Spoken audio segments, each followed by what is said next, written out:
KBS 일라디오 경제쇼 진행의 성기영 아나운서입니다.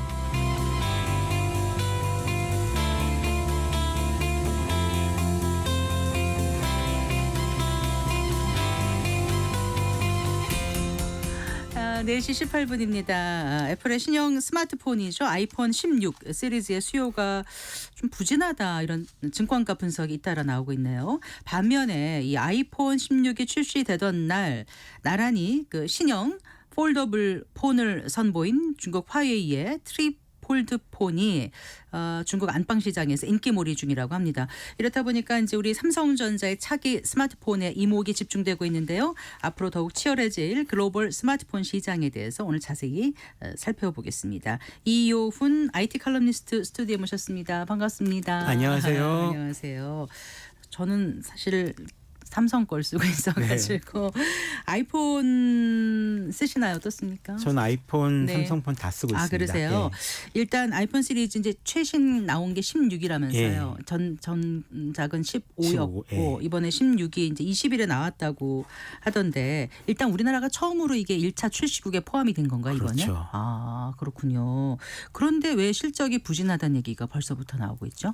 사실 이 실적이 부진한지 아닌지에 대해서 좀 네. 혼란스러운 부분들이 많이 있는데요. 일단은 그 서로 다른 내용을 가진 보고서가 계속 올라오고 있어서 그렇습니다. 네. 출시 전에 한 분석가가 얘기할 때는 이 첫 주말 아이폰 16 판매량이 한 3,700만 대 정도다. 이게 네. 그 전작에 비해서 한 13% 정도 이제 줄어든 수치다라고 네. 얘기를 해서 네. 아이폰이 좀 잘 안 팔린다. 그렇게 생각을 했는데 네. 또 막상 이제 미국 통신사 CEO 같은 경우는 이런 보고서를 보자마자 인터뷰를 자청해서 네. 아니다, 잘 팔리고 있다 이런 얘기를 하고요. 네. 또 한쪽에서는 중국에서는 벌써 나오자마자 네. 1,000위안 정도의 할인 판매가 들어갔다고 합니다. 아이폰 예, 이게 19만 원 16이, 네. 정도를 이제 할인해서 팔기 시작했다라는 중국에서 건데요. 예. 네, 다른 데선 아직 할인 판매 들어간 게 그렇죠, 아닌 거죠. 중국에서는요. 중국에서만. 근데 네. 또 인도에서는 출시 첫날에 네. 역대 최고 판매 기록을 세웠다라는 말도 있습니다.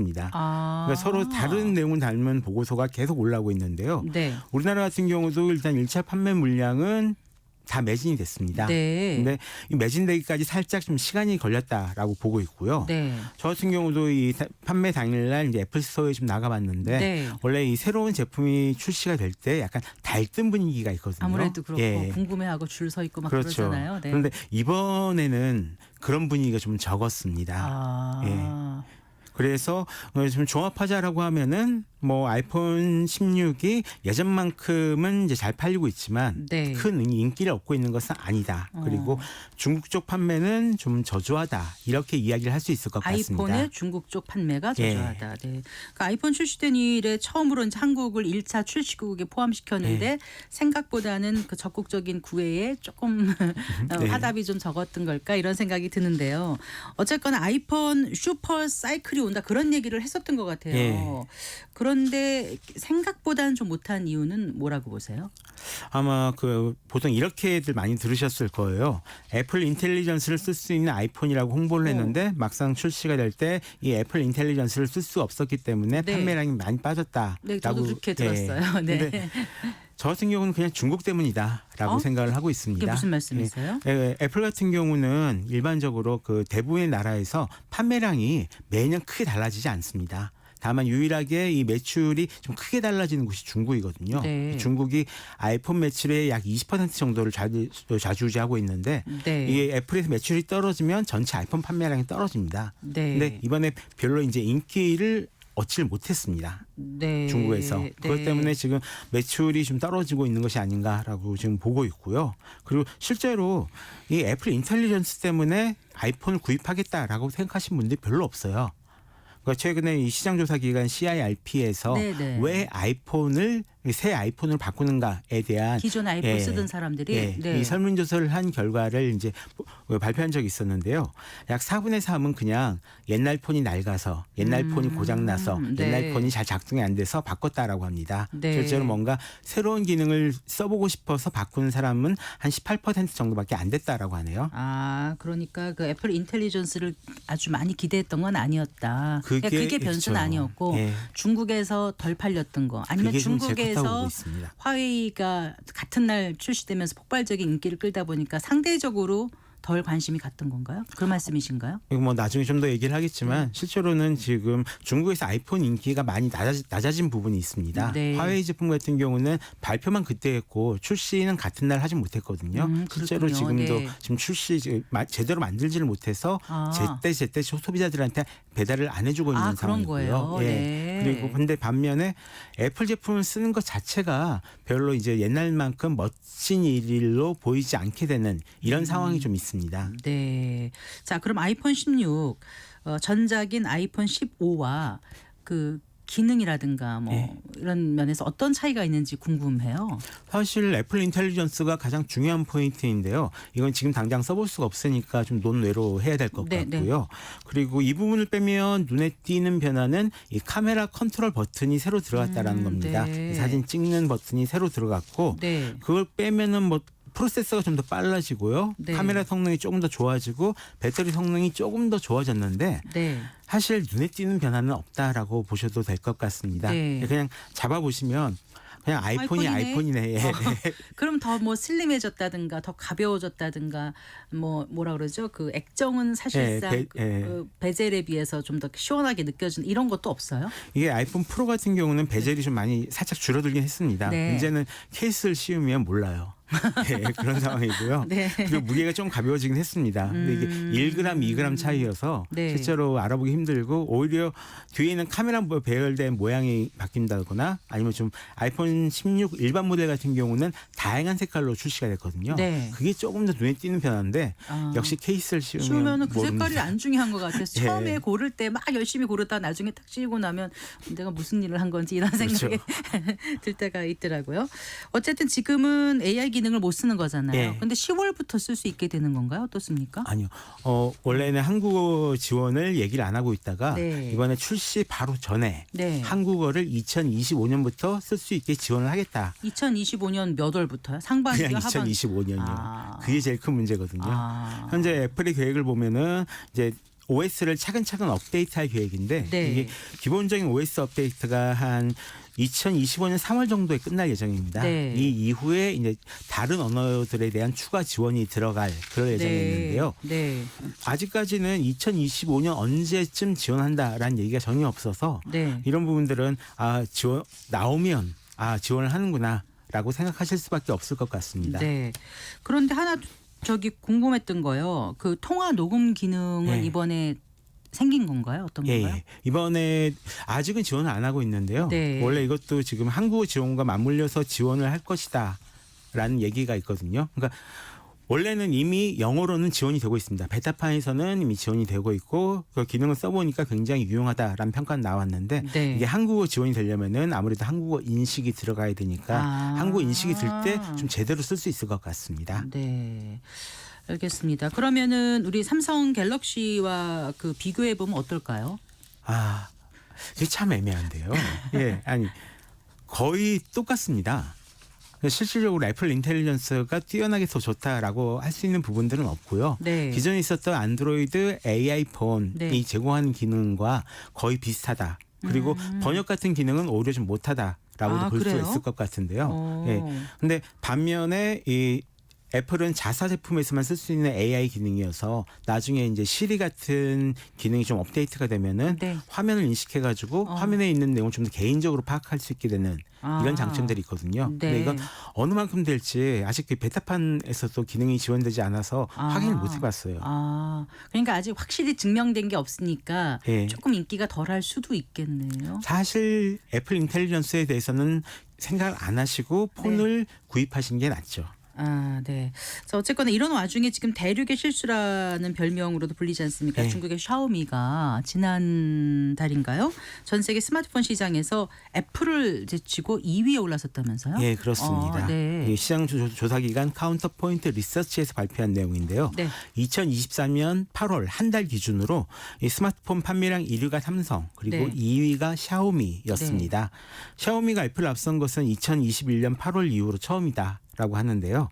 이 8월이 원래 이 애플 스마트폰이 가장 안 팔리는 그런 달이긴 합니다. 그래요? 바로 다음 달에 신제품이 발표가 나오니까. 되니까요. 네. 다만 이 샤오미가 이 2위로 올라간 또 다른 이유가 있는데요. 바로 이제 인도나 중남미, 동남아시아, 아프리카, 중동 이런 새로운 시장에서 샤오미 제품 판매량이 좀 늘어났다라고 합니다. 네, 그렇군요. 어쨌거나 이렇게 거센 중국의 추격에 삼성 역시 맘 놓을 수 있는 상황은 아닐 것 같아요. 어떻게 보십니까? 맞습니다. 사실 이번 결과에 가장 마음 졸여야 하는 회사는 삼성이 아닐까 싶은데요.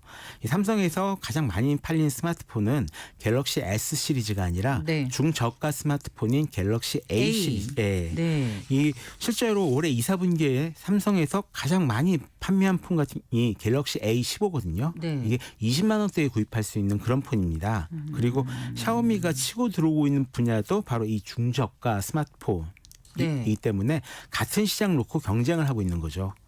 그렇군요. 근데 글로벌 스마트폰 시장을 좀 분석을 해볼까요? 3년 동안 점유율로 보면은 그러면 1, 2위가 삼성, 애플. 네. 그랬는데 지금 아까 샤오미도 막 맹추격을 하고 있고 네. 그러니 그 앞으로 좀 판도가 좀 급격하게 안 변해도 좀 변할 수 있는 여지가 있다고 보세요? 이게 참 스마트폰 시장 같은 경우가 네. 매년 12억 대 정도의 제품이 꾸준하게 팔리는 이제 그런 시장이거든요. 네. 굉장히 큰 시장입니다. 그리고 보통은 이제 삼성, 애플 그리고 중국의 샤오미나 비보, 오포 네. 이 세 개의 회사가 전체 한 60에서 65%의 시장을 장악을 하고 있습니다. 네. 그리고 여기에 좀 굉장히 낯선 이름인데요. 트랜션 같은 회사가 네. 나머지 30에서 40% 정도를 장악을 하고 있습니다. 네. 다만 여기는 회사가 거의 몇백 개가 될 정도로 굉장히 많고요. 네. 근데 판매량은 주로 이제 삼성이 1등이지만 최근에는 좀 엎치락 뒤치락하는 양상을 보이고 있거든요. 네. 예를 들어 이 시장조사 기관 IDC에 따르면 2023년 스마트폰 판매량 1위는 애플입니다. 네. 약 2억 3,460만 대 정도를 팔았다고 하고요. 삼성은 이거보다 덜 팔았어요. 반면 2024년 1분기, 2분기 같은 경우는 네. 다시 삼성이 1위를 차지를 했는데요. 네. 다만 이 매출이나 영업이익은 항상 애플이 1등이었습니다. 그냥 네. 1등도 아니고 80% 이상을 애플이 가져가는 그런 시장이거든요. 고가 제품을 예. 팔아서 그런가 봐요. 파는 게 다 고가 제품밖에 없어서 네. 매출이나 영업이익은 항상 애플이 가장 많이 가져가는 그런 시장입니다. 네, 그렇군요. 그런데 이제 그 폴더폰이잖아요. 네, 폴더블 그게 이제 그게 스마트폰이요. 접는 거, 그게 이제 삼성이 독보적이라고 그동안 알려져 왔었는데 예. 어느 순간부터 이제 아닌 게 아닌가라는 생각이 드는 게 특히나 아이폰 16이 공개된 날에 이제 화웨이에서 중국에서 예. 이 두 번 접는 거가 예. 대놓고 공개를 했죠. 트리 폴드 폰이라고 하더라고요. 예, 트리플 폴더블 스마트폰이라고 부릅니다. 트리플 폴더블 스마트폰이라서 트리 폴더폰 이렇게 예. 부르는군요. 네. 그럼 이게 어떻게 옆으로 접히는 건가요? 제가 제대로 실물을 보지도 정말 못하고 병풍처럼 네. 이 상태 처음에 스마트폰이 있으면 세워놓고. 이걸 옆으로 한번 피면은 네. 되고 또 한번 이렇게 피면은 됩니다. 네. 그래서 이렇게 병풍처럼 이렇게 Z자 모양으로 접힌다라고 보시면 돼요. 네. 그게 화이트 메이트 XT라는 거죠, 제품 이름이. 화이트 메이트 XT 울티메이트 디자인입니다. 전체 이름은. 네, 어쨌든 두 번 접을 수 있는 거잖아요. 그러면은 이게 두 번 펼 수 있는 건데 펴면 네. 굉장히 커지는 거죠, 화면이. 예. 그래서 처음에는 스마트폰 사이즈였다가 네. 한 번 피면 네. 약간 미니 태블릿 PC 네. 사이즈가 되고요. 네. 두 번 피면은 완전한 태블릿 PC 사이즈가 되는 겁니다. 네. 그러니 신기하기도 하고 예. 커지니까 좀 시원하기도 하고 보기도 네. 편할 것 같아요. 그러니까 중국에서 굉장히 지금 저 예약 주문이 많이 들어왔다면서요. 예, 그렇습니다. 이 가격이 한 375만부터 시작되는 굉장히 비싼 굉장히 폰이거든요. 비싸군요. 예. 네. 가장 비싼 모델은 한 410만 원 정도가 됩니다. 네. 근데 일단 예약 수량이 한 650만 대를 넘겼다라고 돼 있는데 네. 이걸 그냥 다 돈 주고 산 건 아니고요. 네. 그냥 예약만 한 겁니다. 어쨌든 간에. 예. 네. 어쨌든 실제로 1년 폴더블 판매량이 1,800만 대 정도고 네. 한 회사에서 800만 대 정도를 파는 게 전부인데 네. 이렇게 비싼 모델을 650만 대를 다 이제 돈 주고 사지는 않고 있는 이제 그런 상황이다라고 보시면 될 것 같고요. 이게 대졸자 평균 월급의 3배가 넘는 예, 그런 그렇습니다. 아주 부담스러운 가격인데도 뭐 웃돈 주고도 지금 팔린다고 할 정도로 지금 하더라고요. 웃돈을 받고 팔기 위해서 예. 사시는 분들도 꽤 있습니다. 네. 실제로 그런 수요가 굉장히 좀 많이 몰렸다라고 하고 있고요. 네. 아직은 이게 예약은 650만 대인데 실제로 좀 나가고 있는 이 스마트폰 숫자는 한 50만 대 이하 정도로 보고 있습니다. 네. 그만큼 이 제작 능력이 아직 따라가고 있는 그런 상황은 아니고요. 네. 어쨌든 펼쳐놓으면 얇은 아이패드 같다 이렇게들 얘기하더라고요. 그렇죠. 굉장히 얇은 아이패드죠. 저도 이 두께가 굉장히 얇은 이렇게 펼칠 수가 있어서 네. 이걸 보고서 정말로 놀랐었거든요. 네. 그런데 말씀 잠깐 했었습니다만 이제 폴더폰 하면은 폰 하면 삼성전자였지 않습니까? 예. 그런데 이제 기술력에서도 그만큼 차이가 안 나는 건가요? 특히 그 힌지라는 부분 있잖아요. 예. 접히는 부분. 이게 굉장히 기술적으로 일관에게 어려운 부분이라고 했는데 이제는 예. 다른 업체들도 다 잘하는 것 같아서요. 사실 이제는 큰 차이가 없다고 봐야 될 그런 시점이 와버렸습니다. 실제로 이 트렌드포스에서 내놓은 보고서를 보면 네. 삼성전자 폴더블 스마트폰 마켓 점유율이 네. 2022년에는 80% 정도였거든요. 근데 작년에는 이게 50% 정도로 떨어졌고요. 올해는 1위에서 밀렸어요. 네. 지금 화웨이가 1등을 하고 있는 이런 상황이고요. 이게 이렇게 된 이유가 폴더블 스마트폰이 가장 잘 팔리는 시장이 네. 중국입니다. 네. 그러다 보니까 중국 회사들 이 점유율이 높아질 수밖에 없는 이런 상황이 돼버린 게 하나가 있고요. 네. 다른 하나는 가격 경쟁력이 좀 어마어마합니다. 비싼 제품은 엄청나게 비싼데요. 더 싼 제품 같은 경우는 최근에 미국에서 팔리고 있는 이 폴더블 스마트폰 같은 경우는 $500까지 할인이 그렇군요. 나왔더라고요. 네. 어쨌거나 거의 400만 원에 육박하는 그 트리플 폴더블 예. 폰이잖아요. 근데 이렇게 중국이 프리미엄 폰에 또 도전하는 그 속내도 있지 않겠습니까? 자존심이죠.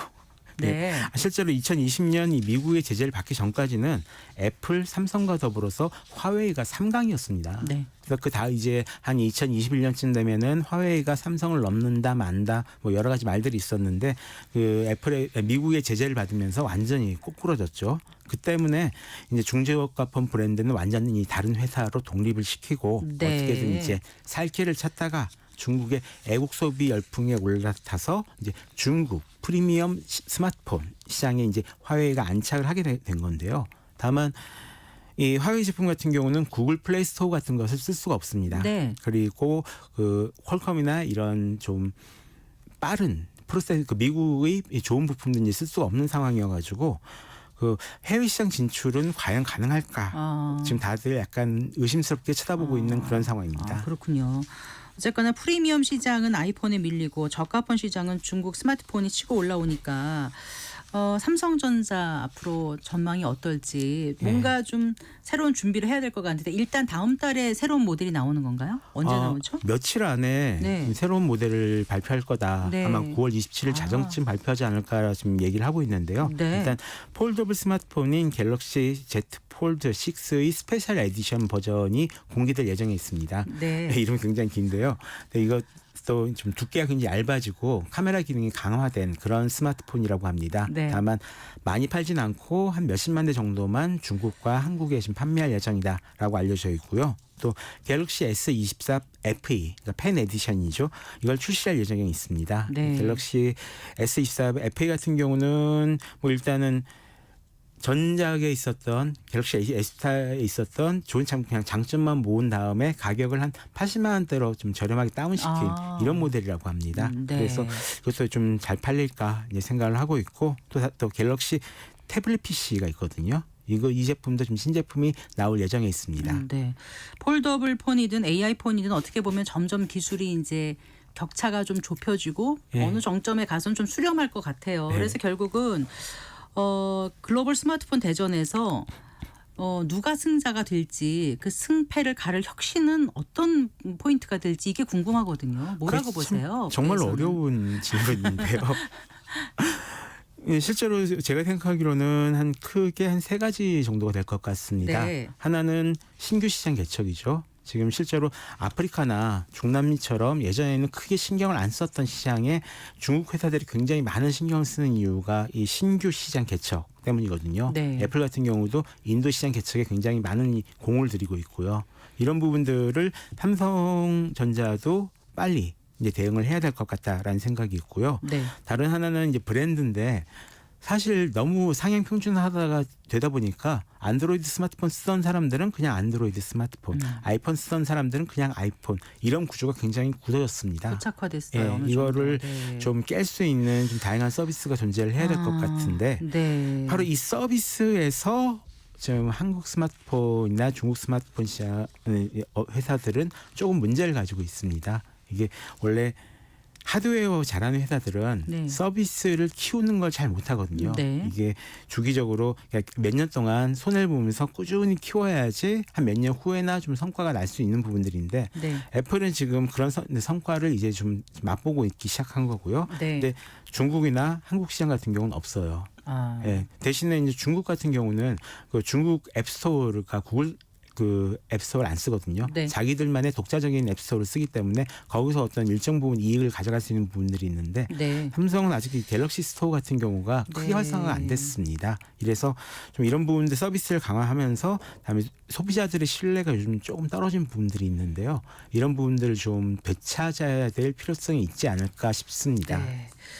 그래요. 소비자 입장에서도 선택지가 이렇게 다양해지다 보니까 고민도 더 깊어지거든요. 어떤 기준으로 그 좀 고르고 또 언제 사는 게 적기인지 끝으로 좀 팁을 알려주신다면. 사실 제가 살면서 가장 많이 받는 질문 중에 하나가 그 제품 좋냐? 언제쯤 사면 좋냐?라는 질문인데 네. 한 코로나 이전까지만 해도 신제품이 나오는 달이나 나오기 전 달에 그 예전 제품을 사면 좋다. 라고 했었습니다. 네. 실제로 지금도 보시면은 아이폰 전작이나 이런 부분들을 굉장히 할인해서 팔고 있거든요.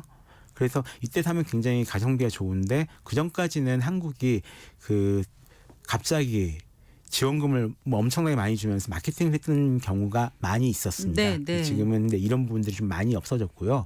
그만큼 이제 회사들의 이익은 올라가고 소비자들이 받을 수 있는 혜택은 좀 줄어든 면이 있거든요. 네. 대신에 그래서 저 같은 경우는 새로운 제품 말고 그 전작을 네. 1년 정도 지난 다음에 중고나 할인 가격으로 구입하시면 그게 제일 좋다. 실제로 써보셔도 거의 차이가 없으실 거다. 네. 대신에 가격은 한 60% 정도로 구입하실 수가 있으니까 네. 이쪽이 장기적으로 보면 훨씬 이익이다라고 볼 수가 있을 것 같습니다. 네. AI 기능 같은 거는요?